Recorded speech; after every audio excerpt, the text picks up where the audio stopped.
Agora, na Centro Minas FM, Mães Especiais. Compartilhando histórias, conselhos, inspiração e transmitindo através das ondas do rádio o amor especial de mãe. No ar, Mães Especiais.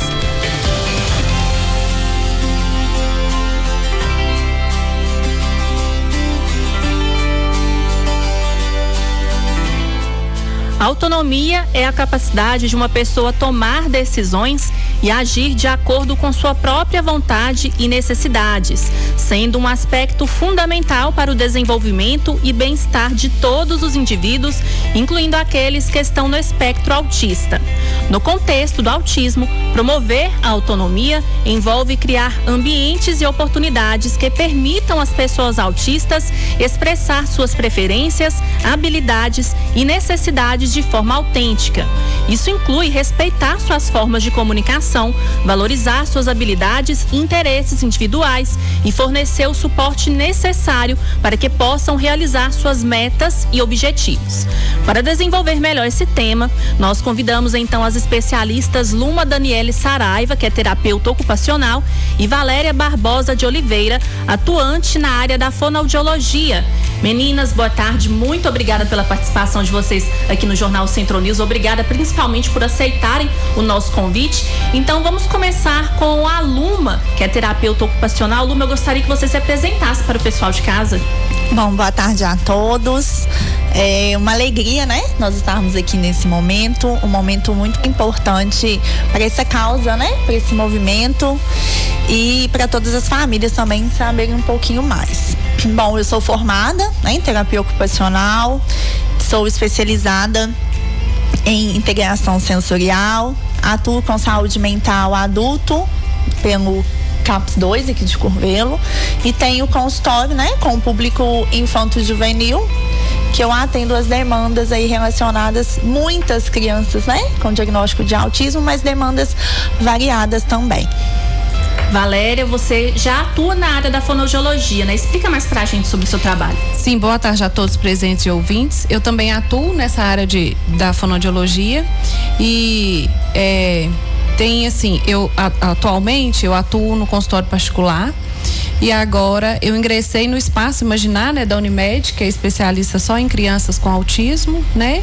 Então, assim, esse espaço aqui hoje demonstra muita importância para todos nós, para todas as famílias, para toda a sociedade, que é um tema que vem aí, né, sempre aumentando mais os casos, né, com mais diagnósticos. Então, assim, a gente tem que ficar com um sinal de alerta ali, prestando atenção nessas crianças, ajudando essas famílias, né, com esse diagnóstico. E aí o mês de abril é um mês, né, que a gente comemora, o dia 2 de abril, que é o mês da conscientização do autismo, né, que é conhecido como transtorno do espectro autista. Então, assim, a gente gostaria muito de agradecer o espaço mesmo, essa abertura que a rádio dá pra gente colocar essas informações para a família, para a comunidade. Bom, nós vamos começar então através aí de uma pergunta muito frequente, que é como que é feito esse diagnóstico de autismo? Ele tem algum exame específico? Ele é feito clinicamente? Como que é feito esse diagnóstico? Porque como você mesma disse, Valéria, as pessoas, elas têm que prestar mais atenção, os diagnósticos estão aumentando e eu acho que é justamente pelo pessoal estar prestando mais atenção que esses diagnósticos estão aumentando, né? Então, como que é feito esse diagnóstico? O diagnóstico é feito clinicamente. A gente não tem exame nenhum específico para fazer esse diagnóstico que detecta mesmo o autismo, né? Então, ele deve ser feito por um profissional habilitado, geralmente neuropediatra, um psiquiatra infantil, mesmo uma pediatra infantil que seja especialista na área, ela consegue dar esse diagnóstico. E aí a gente tem que, para chegar nesse diagnóstico, não é só uma conversa, não é só uma avaliação, é uma avaliação feita com os pais, uma anamnese bem completa, uma avaliação feita com a escola, né, com esses cuidadores que estão ali com as crianças. Então a gente precisa de escalas validadas para ter esse diagnóstico, né, certeiro. E não é um diagnóstico fácil, né? Porque a criança, às vezes ela apresenta características muito fáceis de falar assim, essa criança é autista, mas tem criança que não, apresenta alguns comportamentos diferentes que qualquer profissional fica na dúvida. Então não é assim, a mãe não vai no médico primeira vez e vai ter o diagnóstico fechado da criança com autismo, né? Então é uma batalha mesmo da família desses profissionais. E aí que a gente entra nessa, porque às vezes a mãe vai, a primeira coisa, ela vê um atraso na criança, ela procura o pediatra. E aí o pediatra encaminha. Vão começar a fazer essas estimulações, intervenções. Então aí vai encaminhar para fono, para TO, para fisioterapeuta, para nutrição. Porque às vezes a criança apresenta uma seletividade alimentar também, então ela precisa desse acompanhamento da nutrição, né? Precisa da gente para iniciar, porque às vezes ela começa esse atraso na fala, um atraso no desenvolvimento motor, para engatinhar, para sentar. Então a criança começa com todas essas, e pode apresentar também as características mesmo, que às vezes a família já sabe, esse menino não me olha no olho, a gente chama, não presta atenção, não me responde. Então geralmente ela procura o pediatra para ir dar início nessas intervenções. Então é muito importante que a família procure ajuda mesmo profissional para começar essas intervenções, e após essas intervenções a família, mesmo que a família não tenha o diagnóstico fechado de autismo, mas é uma criança que tem atraso, então ela precisa de ter esse acompanhamento, né, com toda essa equipe multidisciplinar, porque precisa de ajuda, a criança precisa de ajuda, e ela vai precisar de ajuda em casa, vai precisar de ajuda na escola, né, e aí são várias etapas dessa vida da criança que ela vai precisar desse suporte. E tem uma idade certa que esse diagnóstico ele é feito, que esses sinais já podem começar a ser percebidos? Não tenho... Pode responder. Olha, gostando de falar. Então, o que acontece? A Associação Brasileira de Pediatria, né, que rege essas questões, ela orienta que toda criança, ela seja avaliada ali em torno dos 18 aos 24 meses, para que seja evidenciado algum atraso, mesmo que a criança não apresente sinais, pra gente saber se está tudo ali de acordo com a escala do desenvolvimento. A gente sabe que isso não é comum de acontecer. Mas por que é que a gente fala nesse período dos 18 aos 24 meses, que é o período de maior desenvolvimento da criança, né? É onde pode surgir esses pontos de atraso. Então, por isso a gente fica atenta. Geralmente os diagnósticos, se eles não são fechados nessa idade, eles, mesmo que a criança tenha mais de 3 anos, por exemplo, eles se baseiam nesse período de tempo, que é onde aparecem os atrasos. E mesmo adulto também, né, se baseia nessa primeira infância, até porque através desse período a gente pode fazer a intervenção precoce, né, que independente aí de diagnóstico, ela é muito importante para a gente dar seguimento no desenvolvimento aí dessa criança. Luma, você falou, né, de 18 a 24 meses. Isso. Mas isso é sem a mãe, a família perceber nada, ela tem que levar nesses profissionais? Então. Ou independente disso? Então, a gente tem aquilo que tá ali, né, no papel, digamos assim, que o ideal fosse, porque a pediatra, ela tá acompanhando aquela criança, né? Então, assim, se ela observa algum atraso, ela já vai citar. Mas muitas vezes, igual a Valéria falou, tem coisas que são imperceptíveis.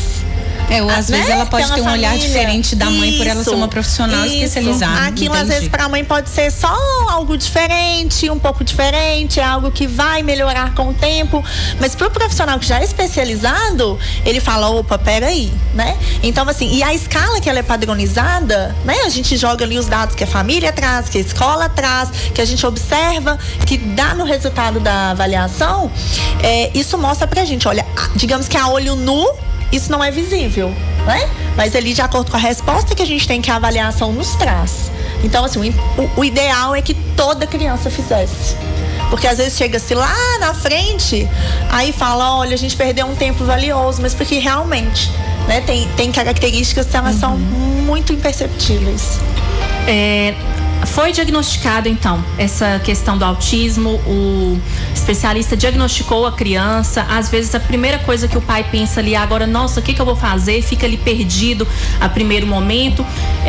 O que esse pai, essa mãe vai fazer, esse responsável? Qual que é a primeira atitude que ele tem que ter ao seu filho receber esse diagnóstico? Então, a gente costuma falar que, assim, cai como se fosse às vezes uma bomba, né, na cabeça da família, e eu já recebi muitas famílias de início lá, né, Michele? É verdade. Que, assim, ficavam desesperados, e aí eu acho que o profissional, ele tem que ter um entendimento até para guiar essa família. Então, por exemplo, não precisa, né? A gente, para iniciar uma intervenção, a gente não precisa de um encaminhamento médico, de um encaminhamento da fono, por exemplo, para dar início.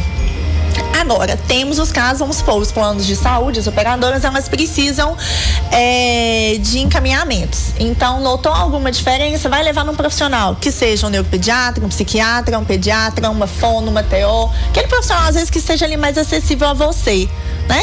E daí vai, vamos para o particular, você pode levar, não precisa, o plano de saúde precisa. Então, às vezes, a família vai procurar um outro tipo de profissional, e que é importante que seja, né? Mas aí o caminho é esse. Procure um profissional especializado. É a melhor opção.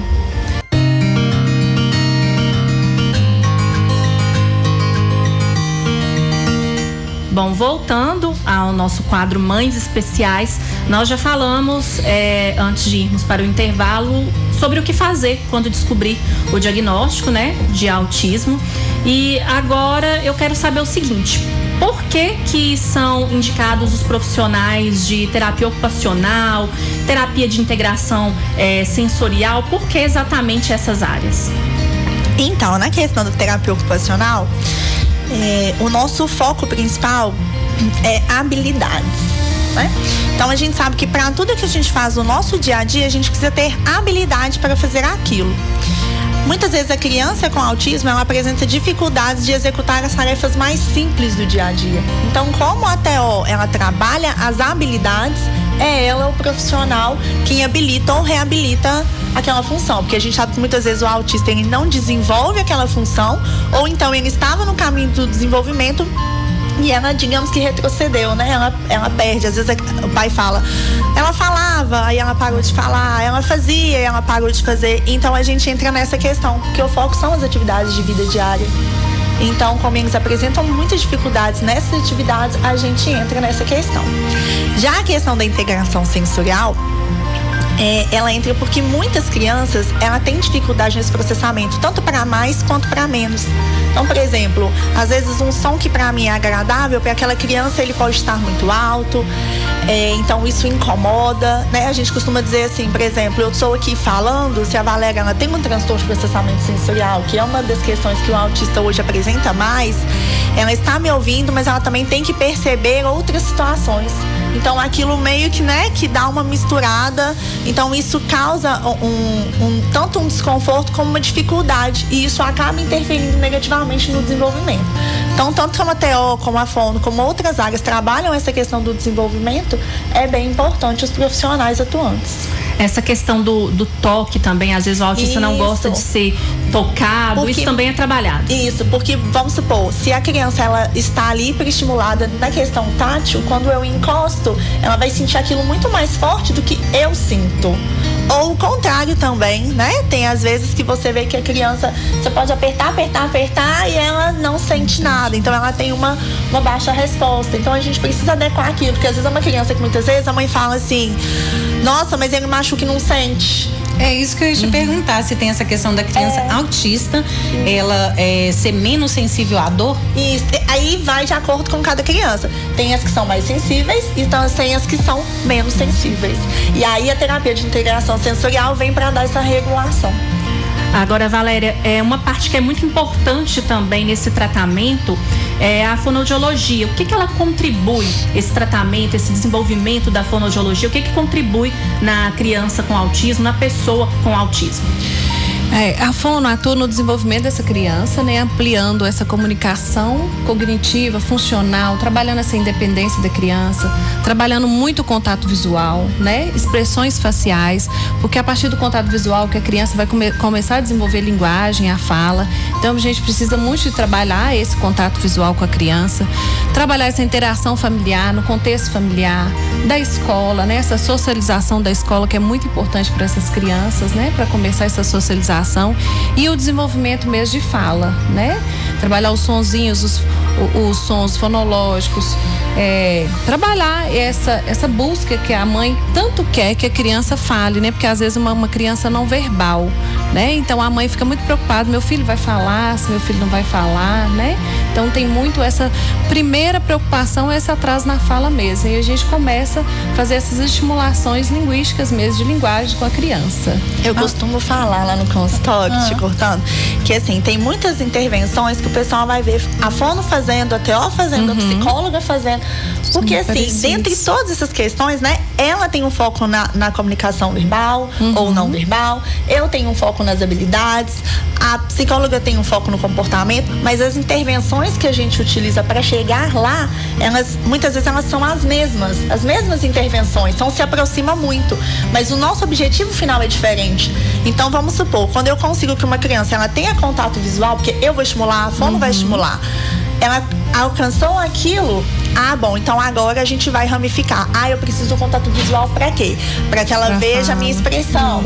Aí eu quero essa questão do contato visual, para que ela tenha reconhecimento corporal, porque a gente trabalhar a atividade de tirar e vestir a roupa, né? E aí isso se ramifica. Na minha dúvida no que a Valéria falou ali, você falou da questão da fala, né? Uma dúvida que eu acho que pode ser de muitas mães também é quando vocês profissionais percebem assim, olha, essa criança, por exemplo, principalmente uma criança autista, olha, ela realmente vai ser um autista não verbal. Vocês têm um método, falar assim, olha, não foi feito intervenções, terapias 2 meses, 3 meses, até um certo tempo, e a gente já diagnosticou, não, esse autista realmente ele vai ser um autista não verbal. Ou o autista não verbal, ele pode, de uma hora para outra, começar a falar, independente de diagnóstico. A gente não consegue especificar uma idade que ele vai falar, né?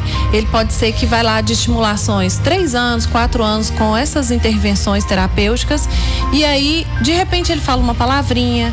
Não é uma criança, a gente não consegue falar para os pais, nem para a família, para nenhum profissional, esse vai ser não verbal e esse vai ser verbal, né? Sim. E assim, quando é criança, a gente percebe que, exemplo, assim, a criança que não tem uma comunicação muito boa, uma interação muito boa, começa as comunicações alternativas, que aí a gente tem que ser mais trabalhada com eles, entendeu? Porque tem essa importância, né? Não é só o falar.